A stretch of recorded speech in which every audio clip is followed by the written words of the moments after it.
Filosofía moderna.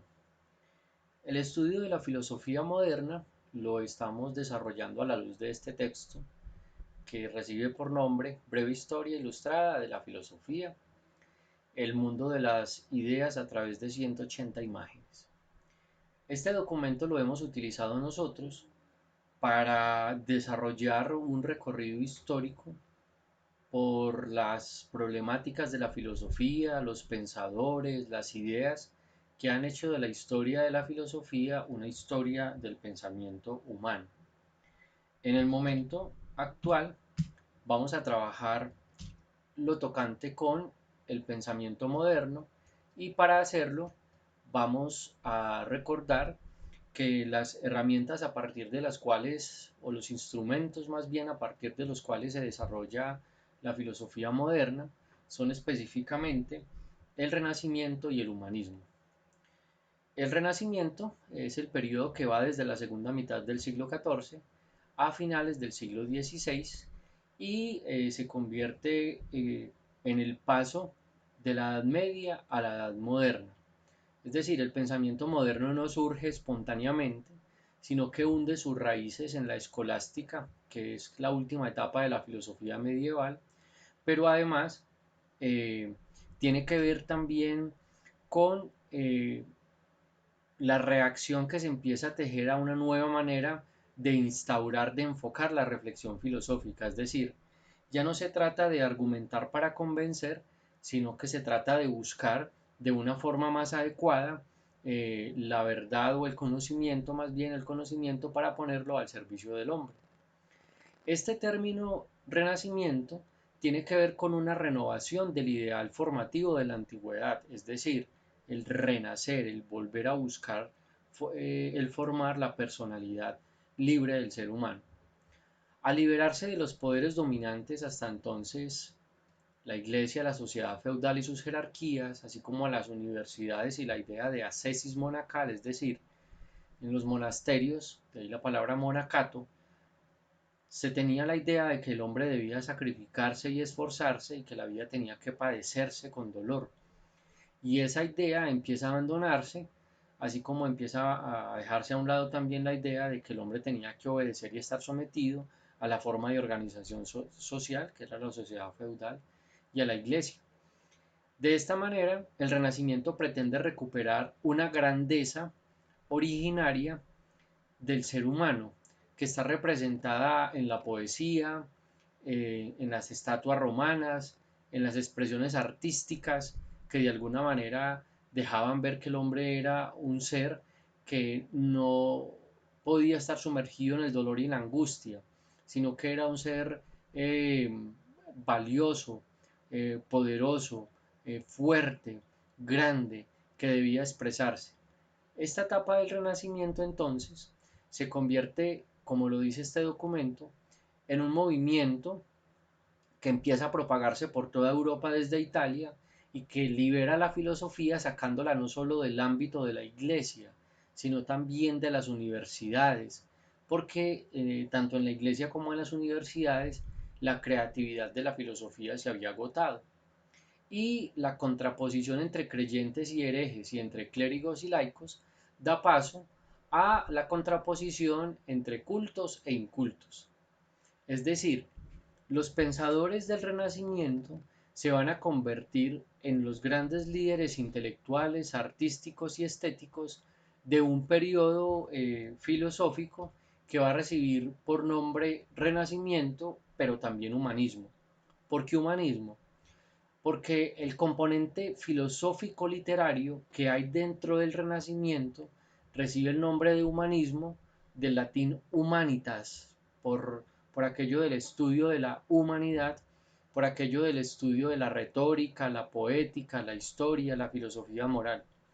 Aquí es donde el grupo inferior de las artes liberales se desarrolla hasta convertirse en ciencias humanas, designadas hoy en inglés con el término humanities. ¿Qué quiere decir todo esto? Lo siguiente, en el Renacimiento hay un intento de volver a esa grandeza del ser humano, expresada a través del arte, a través de la poesía, a través de la expresión artística, y en el humanismo hay un intento por ver esa dignidad de la que el ser humano goza y que se puede rescatar a partir de herramientas como la historia, la filosofía moral, la política.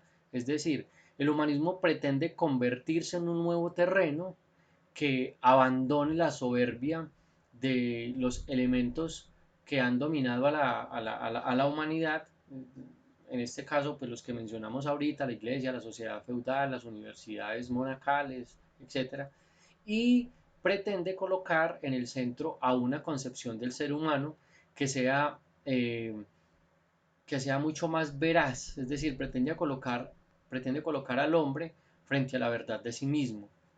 El documento que ustedes han trabajado y que hemos venido nosotros desarrollando, pues lo que pretende básicamente es que nosotros entendamos que la manera de pensar del humanismo y del renacimiento son la puerta de entrada a esa filosofía moderna. ¿Qué vamos a ver entonces nosotros por filosofía moderna? Vamos a ver lo siguiente. En la modernidad vamos a encontrar que hay una serie de pensadores que son estos que van apareciendo acá: Descartes, Spinoza, Locke, Hume, Rousseau y Kant, que no son los únicos, pero sí son los más representantes del pensamiento moderno como tal. ¿A qué le podríamos llamar pensamiento moderno? Primero, a aquellos eventos históricos desarrollados a partir de tres elementos. El primero, las guerras de religión en Europa. Recuerden que durante la introducción a la filosofía moderna se habla necesariamente de la aparición del protestantismo en Europa con Martín Lutero, pero también se habla de un tipo de protestantismo luterano, calvinista y zwingliniano, es decir, la Iglesia católica se rompe en dos y pierde su hegemonía, su preponderancia, su poder sobre toda la Iglesia europea. Y algunas naciones europeas empiezan a desligarse de este movimiento, de esta fuerza, de esta organización católica y se declaran protestantes, se declaran luteranos, se declaran calvinistas, siguen siendo cristianos, siguen eh, viviendo su vida a partir de las enseñanzas y de los dogmas de Jesús, pero lo hacen ya no a partir de la doctrina de la Iglesia católica, sino a partir de la doctrina protestante. El otro elemento es la formación de los estados-nación. En Europa, los imperios han dominado todo el escenario de la cultura y la sociedad europea durante casi 1000 años. Y hablo pues específicamente de los imperios a partir de la Edad Media como tal. Pero al finalizar la Edad Media o al empezar la Edad moderna, empiezan a consolidarse estados que no operan bajo la influencia o el poder dominante de un rey, sino que empiezan a operar bajo la influencia de la nación. Es decir, eh, bajo la influencia de, de la población que empieza a expresarse a través de representantes y que empiezan a querer organizar su estado a partir de las necesidades de la sociedad. Ese sería el primer evento o el primer hito histórico. El segundo hito histórico es el mercantilismo que empieza a orientar la política económica y expansionista del Estado-Nación. ¿Qué significa esto? Las actividades económicas que sobresalieron durante la Edad Media son todas aquellas relacionadas con el feudalismo y por lo tanto las formas de organización social, o sea, su política económica, la manera de organizar los recursos y distribuir los bienes y recursos, su economía, esa política económica, estuvo impulsada durante toda la Edad Media por el feudalismo, pero en la transición hacia la modernidad, en ese periodo, lo que empieza a sobresalir es el mercantilismo como sistema económico, es decir, la creencia de que la acumulación de oro y plata en manos del rey o administrada por los reyes era el elemento central y preponderante de todo el sistema económico. Entonces el mercantilismo empieza en una primera etapa dominada por los reyes a sobresalir. Ya no va a ser la acumulación de tierras y no va a ser el trabajo de las mismas la que va a determinar el nivel de riqueza de alguien, sino que va a ser la acumulación de metálico, específicamente de oro y plata, las que van a demostrar el nivel de riqueza de los reyes y de las personas asociadas con los reyes. Eso es lo que más o menos quiere decir esta frase del mercantilismo orientando la política económica expansionista de los estados-nación.